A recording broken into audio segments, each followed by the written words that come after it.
तो चलिए बेटे, आज इस लेक्चर में ना हम एंगुलर एसएचएम की प्रॉब्लम नंबर 18 को सॉल्व करने जा रहे हैं। मेन क्या है, अगर यही केस मैं लीनियर एसएचएम में दूंगा, बहुत सारे बच्चे इसको बहुत जल्द सॉल्व कर लेंगे।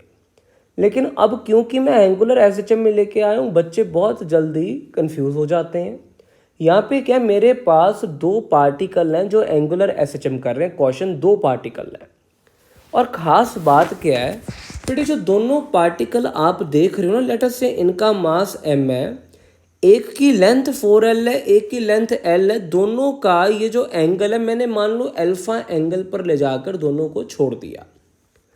कंडीशन समझ, अल्फा इज वेरी स्मॉल, यानी कि एसएचएम करेंगे, ये बात बताने की जरूरत नहीं है बेटे। इसको मैं लिख लेता हूँ पार्टिकल 1, ये आ गया पार्टिकल 2। पार्टिकल 1 का टाइम पीरियड आएगा 2π√L/g। पार्टिकल 2 का टाइम पीरियड आएगा 2π√4L/g। अगर बेटे इसको मैं t मान लूँ, ये मेरे पास 2 टाइम्स t आएगा। सवाल आया है, आप ये बताइए कितने समय के बाद पहली दफा ये दोनों पार्टिकल्स एक दूसरे को क्रॉस करेंगे।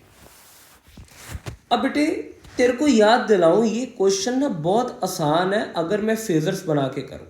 आई होप तेरे को फेजर समझता है ना क्या चीज़ है बेटे। देख, फेजर क्या था ना, हम मान के चलते हैं हमारा एक दोस्त है जो यूनिफॉर्म सर्कुलर मोशन में जाएगा, लेकिन उसकी जो परछाई होगी, उसकी परछाई वो जाएगी यूनिफॉर्म सर्कुलर मोशन में। मेरा दोस्त है, वो तो जाएगा यूनिफॉर्म सर्कुलर मोशन में, लेकिन उसकी जो परछाई होगी, उसकी परछाई जाएगी एसएचएम में।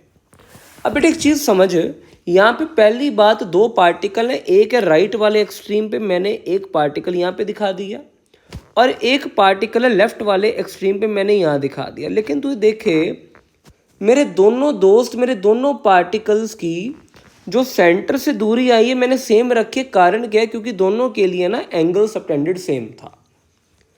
अब एक चीज़ समझ बेटे, इसका टाइम पीरियड 2 टाइम्स t है।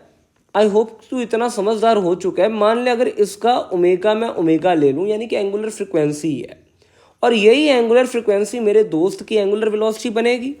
वेयर एज ये जो आया है, इसका टाइम पीरियड t है, तो इसकी एंगुलर फ्रिक्वेंसी या एंगुलर वेलोसिटी मेरे दोस्त की 2 ओमेगा होगी। अब सवाल है, पहली दफ़ा ये कब मिलेंगे? ये पहली दफ़ा कब मिलेंगे ना, तेरे को मैं समझाने की कोशिश करता हूँ। अब लेटर से पहली दफ़ा का मतलब है जब दोनों का, देखना, ये मान ले मेरे पास x एक्सिस आ गई, मेरे पास y एक्सिस आ गई। जब दोनों का x कोऑर्डिनेट सेम हो गया, ये मिल जाएंगे। ये पार्टिकल 2 है, ये पार्टिकल 1 है। पार्टिकल 1 देख, मैं फेजर बना रहा हूँ, मान के चल रहा हूँ, रेफरेंस ले रहा हूँ, मेरा पार्टिकल क्लॉकवाइज चलेगा। ये 2 ओमेगा से चलेगा, ये चलेगा ओमेगा से। अब क्योंकि ये तेज चल रहा है, ये डबल एंगल कवर करेगा। कारण समझाता हूँ।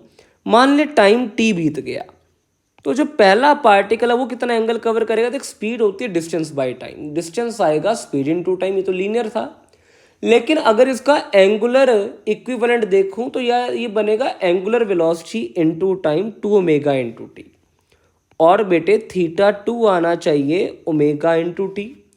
तो अगर θ2 को मैं थीटा ले लूँ तो θ1 तेरे पास 2 थीटा आएगा, यानी कि डबल आ जाएगा। क्या आ जाएगा? डबल। तो इसका मतलब मेरा जो पार्टिकल 2 है, जो मेरा दूसरा दोस्त है, ये मान ले अगर बेटे थीटा एंगल कवर कर रहा है, तो मेरा जो दूसरा दोस्त होगा ना, ये दूसरा दोस्त 2 थीटा एंगल कवर करेगा। लेट अस से ये जो टोटल एंगल आएगा, इट विल बी 2 थीटा। अब बेटे बहुत अच्छा काम क्या हुआ है, इसकी परछाई, ये मेरा पार्टिकल 1 यहाँ तक पहुँच चुका है, ये मेरा पहुँच चुका है पार्टिकल 2। इसकी परछाई देख यहाँ पे आ रही है, और इसकी परछाई भी देख बेटे यहाँ पे आ रही है। आई होप तेरे को ये बात समझ आ रही है। और दोनों की परछाई मिल गई, यानी कि दोनों का x कंपोनेंट सेम है। और अगर x कंपोनेंट सेम है, यानी कि दोनों एक दूसरे को पास कर रहे हैं पहली दफा। अब सवाल आया है, अपने को तो टाइम निकालना है।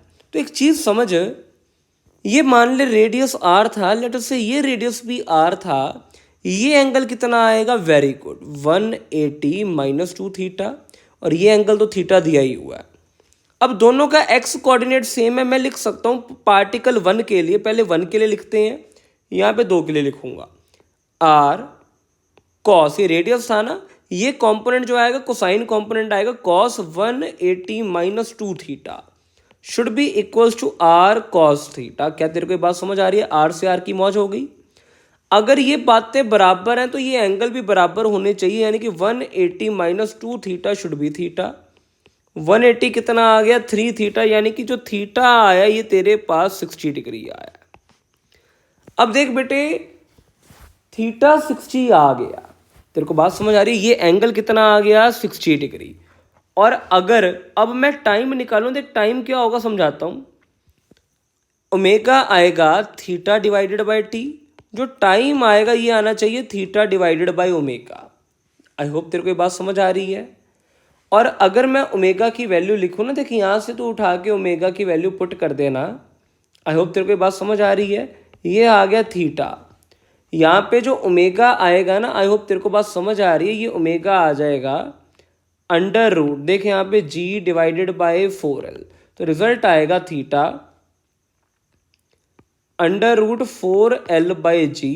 थीटा की जगह मैं लिख दूंगा 60 डिग्री आ रहा है, 60 डिग्री का मतलब π/3 under root 4l by g. I hope बेटे आप सभी को ये पूरा का पूरा क्वेश्चन समझ आया है। अगर इसमें आपको कोई भी डाउट है ना, तो प्लीज़ नीचे दिए कमेंट सेक्शन में ज़रूर पूछें। और कोई ऐसा टॉपिक जो आप जल्द से जल्द करवाना चाहते हैं उसे हमें बताइए। वैसे हम आने वाले समय के अंदर कोलिजन्स के ऊपर क्वेश्चंस डालने वाले हैं, और उसके बाद हम शायद वेव्स के ऊपर आएंगे। तो चलिए, अगर आपको ये समझ आया है प्लीज़ मुझे तब भी बताइए, मुझे बहुत खुशी होगी जानकर कि आप ये चीज़ को अच्छे से समझें। Thanks for watching.